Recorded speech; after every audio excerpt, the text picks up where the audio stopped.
اللہ کے رسول صلی اللہ علیہ وسلم کی وہ حدیث جسے امام بخاری نے اپنے صحیح کے اندر نقل کیا ہے۔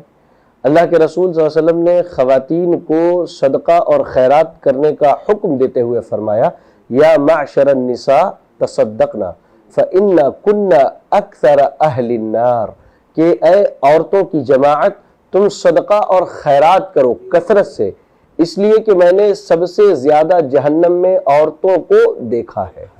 جب آپ صلی اللہ علیہ وسلم نے اتنی باتیں کر دی تو سوال کرنے والی خواتین میں سے ایک عورت نے سوال کیا کہ اللہ کے رسول صلی اللہ علیہ وسلم عورتیں جہنم میں بہت زیادہ جائیں گی، لیکن اس کی وجہ کیا ہوگی؟ تو آپ صلی اللہ علیہ وسلم نے کہا کہ تم بہت زیادہ لعن طعن کرتی ہو اور اپنے شوہروں کی ناقدری کرتی ہو۔ تو بہت سارے گناہ ہیں جن کی وجہ سے مرد اور عورت جہنم میں ڈالے جائیں گے، لیکن خواتین کے یہ دو جو گناہ ہیں ان کے جہنم میں کثرت سے داخلے کا سبب بننے والے ہیں۔ ایک گناہ کیا ہے؟ لعنت کرنا، گالی گلوچ کرنا اور لعن طعن کثرت سے کرنا، اور دوسرا جو گناہ ہے وہ یہ ہے شوہر کی ناقدری کرنا۔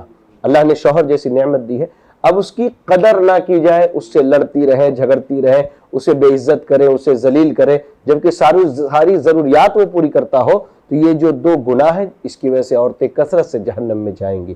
تو ہماری خواتین کے لیے میں ایک پیغام دینا چاہتا ہوں شیخنا، وہ پیغام یہ ہے کہ آپ کو اللہ تعالیٰ نے زبان دی ہے تو زبان کی حفاظت کرے، گالی گلوچ لعن طعن اس سے نہ کرے، اور اللہ نے آپ کو اگر شوہر دیا ہے تو شوہر کی قدر کرے، اس کی عزت کرے، اس کا احترام کرے، اس سے محبت کرے، تاکہ آپ جہنم جانے سے بچ جائیں۔ اللہ ہماری خواتین کو اس کی توفیق دے۔